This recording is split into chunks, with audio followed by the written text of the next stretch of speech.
దేవుడు తన కనికరం చొప్పున మనకి బైబిల్ అనుగ్రహించారు.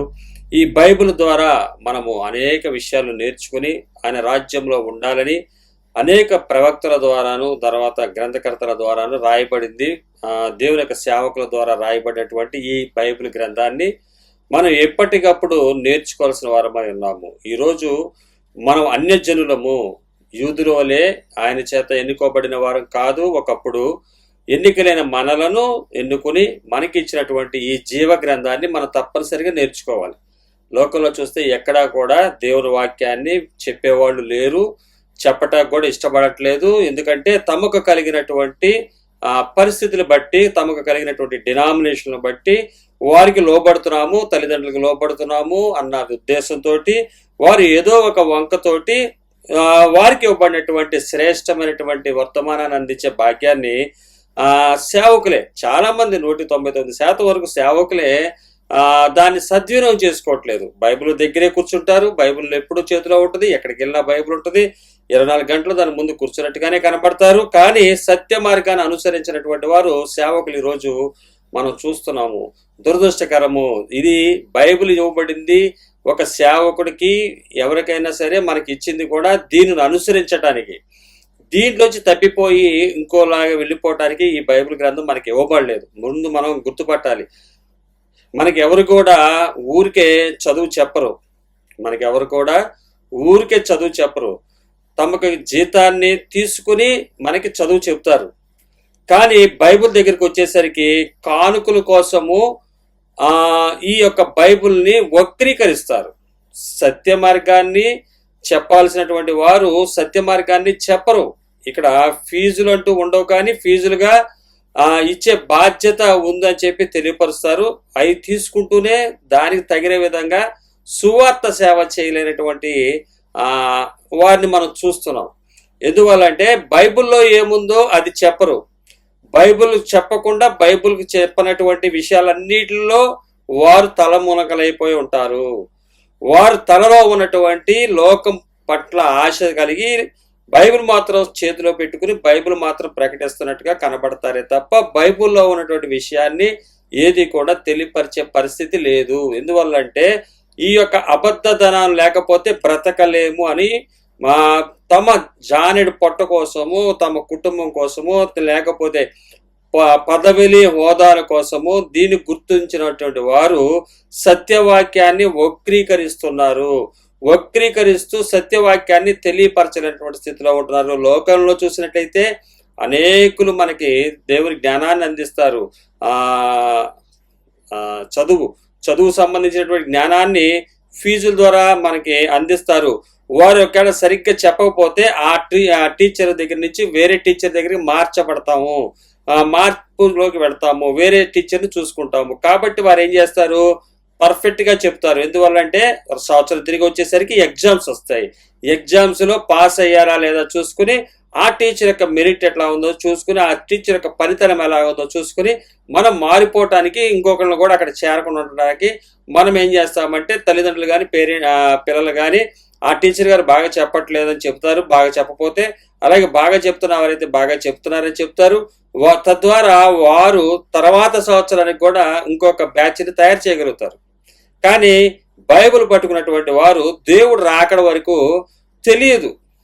మనం ఇందులో ఉన్నటువంటి ఈ అడ్వాంటేజ్ ఏంటంటే, దుర్బోధకులకు ఉన్న అడ్వాంటేజ్ ఏంటంటే, వారికి ఈ సంవత్సరం కానీ 6 నెలలకు కానీ ఎప్పుడు ఎగ్జామ్స్ జరగవు. ఒకేసారి మన పాత నిబంధన గ్రంథంలో చూసినట్లయితే యూదా ప్రజలకి వారు దేవుని అనుసరించినప్పుడు వారికి శిక్ష వచ్చేది. వెంటనే వారు సరి చేసుకునేవాళ్ళు. కొంతమంది మూర్ఖంగా వెళ్ళేవారు.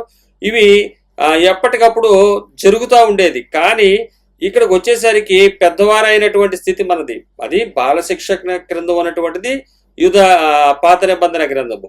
బాలశిక్షలో ఉన్నప్పుడు, చిన్నపిల్లగా ఉన్నప్పుడు, 10th క్లాస్కి ఉన్నప్పుడు వారికి ఉన్నటువంటి ఎగ్జామ్స్ అన్ని కూడా ఎప్పటికప్పుడు చూసుకుంటూ ఎప్పటికప్పుడు పాస్ అవుతున్నారో లేదని ఎలాగైతే చూస్తారు, అలాగే ఇంటర్మీడియట్ దగ్గర నుంచి వచ్చేసరికి మనకి మామూలుగా మార్పు చెందుతాం. సంవత్సరానికి జరుగుతున్నటువంటి ఎగ్జామ్స్ ప్రకారం జరుగుతూ ఉంటాయి.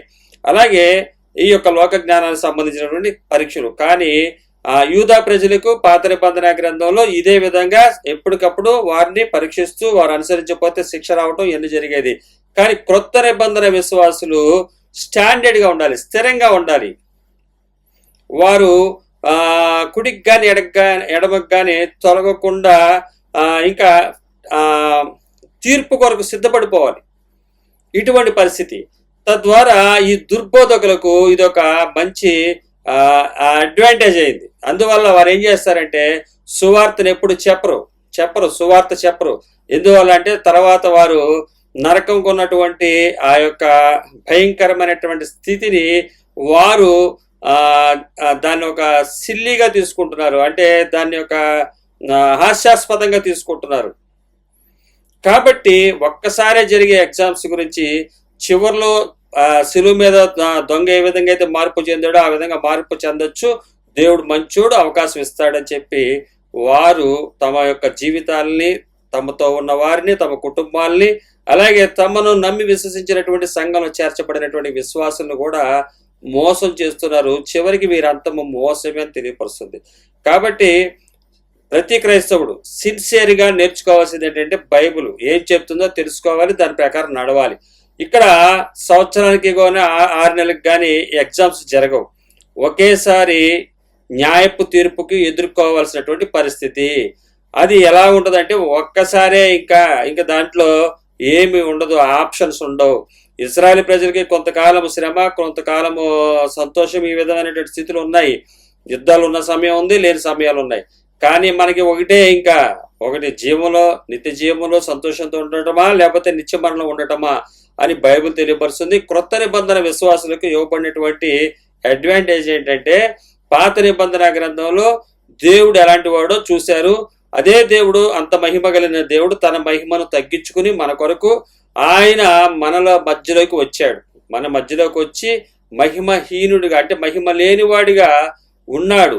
అంటే తనకు ఏ మహిమను తీసుకొచ్చుకోవాలా, ఏ మహిమ నా తండ్రికి తీసుకొచ్చే విధంగా ఉంటూ ఆయన మాటకి లోబడి విధేయుడయ్యి ఆయన తన పని చేసి ముగించుకుని ఆయన మహిమలోనికి ప్రవేశించి మరలా నిత్య మహిమతో ఆయన రాబోతున్నాడు రెండో రాకడలో. దీనికి సంబంధించినటువంటి విషయాల్లో మనము ఏదైతే ఆయన తెలియపరిచారో, ఏదైతే ఆయన చేసి చూపించారో, ఏ విధంగా అయితే ఆయన మన విమోచించారో, ఏ విధమైనటువంటి స్థితిలో ఉంటే ఆయనను ఎరిగి ఉంటే మనం ఆయనతో పాటు నిత్య మహిమలో ఉంటామో ఈ గ్రంథం మనకు తెలియపరుస్తుంది. ఈ గ్రంథాన్ని నిర్లక్ష్యం చేసినట్లయితే ఎవరికి వారి వ్యక్తిగత జీవితంలో తమకు తెచ్చుకునే నాశనానికి వారే బాధ్యులు. మిమ్మల్ని అనేకులు డబ్బుల కోసం మోసం చేస్తారు, లేకపోతే రకరకాలటువంటి కోరికల కొరకు అనేక రకాలుగా మిమ్మల్ని మోసం చేస్తారు. ఎవరి మాటల్లో మీరు పడొద్దు.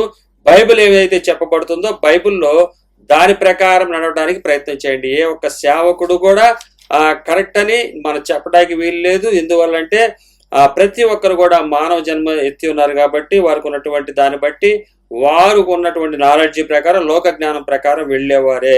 కానీ బైబిల్ జ్ఞానం దగ్గరికి వచ్చిన తర్వాత మనం ఎట్టి పరిస్థితుల్లో స్థిరత్వాన్ని కోల్పోము, స్థిరంగా ఉంటాము. బండ మీద కట్టిన ఇంటి వలె మనం ఉంటాము. అలాగే యెరూషలేములో వేయబడినటువంటి పునాది మీద, యేసు అనే బండ మీద మనం కట్టబడతాము.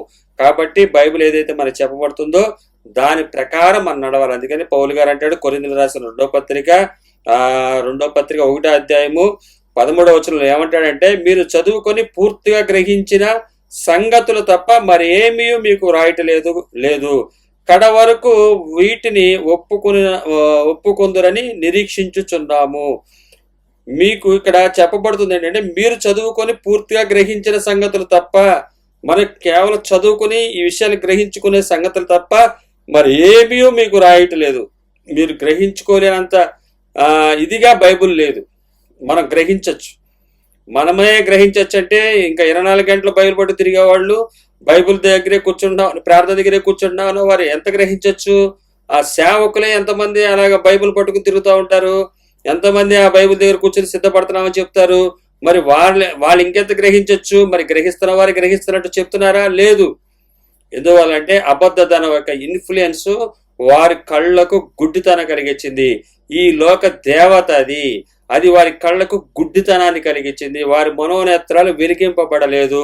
అబద్ధధనం విస్తారంగా పెరిగే కొద్దీ దేవునికి దూరంగా అయిపోతున్న వారు ఎట్టి పరిస్థితుల్లో సత్యాన్ని చెప్పరు. కాబట్టి పౌలు గారు చెప్తున్నాడు కొరింథీయులకు రాసిన 2వ పత్రికలో, మీరు చదువుకొని పూర్తిగా గ్రహించిన సంగతులను తప్ప మరి ఏమీ మీకు రాయటం లేదు. నేను చెప్తున్నటువంటి విషయాలు మీరు చదువుకొని గ్రహించగలుగుటకు చాలా సులువు. ఇది తప్పనిసరిగా మీరు కడవరకు వీటిని ఒప్పుకుందురని నిరీక్షించుచున్నాను. మరేమీ మీకు రాయట్లేదు, మీరు గ్రహించుకోగలిగినట్టుగా చెప్తున్నాడు ఇక్కడ. మనం గ్రహించుకోగలము, చెయ్యగలము, గ్రహించుకోగలము, చేయగలము. కాబట్టి ఇది తెలియపరిచిన వారుంటే వెల్ అండ్ గుడ్, లేకపోతే వారు ప్రామాణికమైతే కాదు. ఏ సేవకుడు ప్రామాణికము కాదు అని యేసుక్రీస్తు వారే సేవ చేసి చూపించారు. యేసుక్రీస్తు వారే నిజమైన సేవకుడు, నిజమైన కాపరి. ఆయన చెప్పిన విధంగా మనం నడిచినట్లయితే నిత్య రాజ్యంలో ఉంటాము, లేకపోతే నిత్య మరణానికి పాత్రులవుతారని దేవుడు వాక్యం తెలియజేస్తుంది. కాబట్టి దేవుడు వాక్యాన్ని, బైబిల్ని ఎప్పటికప్పుడు క్రొత్త నిబంధన చదవండి. ప్రకటన గ్రంథం జోలికి వెళ్ళమాకండి. అప్పుడే క్రొత్త నిబంధన చదవండి. ప్రకటన గ్రంథాన్ని చదవచ్చు. అది దేవుడు బయలుపాటు తర్వాత మనకు అది అర్థమవుతుంది. మొదటగా మీరు చదవాల్సింది మత్తయి సువార్త నుంచి యూదా పత్రిక వరకు ఉన్న దగ్గర వరకు చదవండి. చదివిన తర్వాత పూర్తిగా ఇందులో ఉన్నటువంటి ప్రతి అక్షరాన్ని గుర్తుపట్టండి. మీకు పాత నిబంధన ఈజీగా అర్థమవుతుంది. కానీ పాత నిబంధనలోకి వెళ్ళిపోమాకండి. పాత నిబంధన మనకు సంబంధించింది కాదు. పాత నిబంధనలో దేవుని యొక్క ప్రవచనాలు, నెరవేర్పులు ఉన్నాయి. అవి మనకు ఉపయోగపడతాయి. మొదటిగా మనకి క్రొత్త నిబంధన తెలిస్తే, క్రొత్త నిబంధన ఉన్న విషయాలు మనకు తెలిస్తే పాత నిబంధన విషయాల్ని ఊరికి ఐడెంటిఫై చేయొచ్చు. కాబట్టి పాత నిబంధన మనకి కాదు, క్రొత్త నిబంధన మనకు ముఖ్యము. క్రొత్త నిబంధన విషయాలు మనం చదివినట్లయితే పాత నిబంధన విషయాలు చాలా తేలికగా మనం అర్థం చేసుకోగలుగుతాం. కాబట్టి ఎవరైనా సరే మర్చిపోకుండా క్రొత్త నిబంధన ధ్యానాన్ని ధ్యానించండి. దేవుడు తన కనికరం చొప్పున ఈ వర్తమానాల చేత మనతో మాట్లాడుతున్నాడు. ఆయనకే సర్వగంత మహిమ చెందునుగాక. ప్రతి మాట ఆయన తెలియపరిచింది. అర్థం కానప్పుడు పరిశుద్ధాత్మ దేవుని సహాయంతో అది మీకు అర్థం అవుతుంది. ఈ వాక్కులు అర్థమయ్యి అవి మన జీవితంలో నెరవేర్చబడాలి. మనం నెరవేర్చుటకు ప్రయత్నించాలి. ఆ అడుగు జాడలో నడిచినట్లయితేనే నిత్యత్వంలో మనం ఉంటామని ఈ వర్తమానాలు మనం తెలియజేస్తుంది. దేవుడు తన కార్యక్రమం చొప్పున ఈ మాటలను ఆయన దీవించునుగాక. ఆమేన్.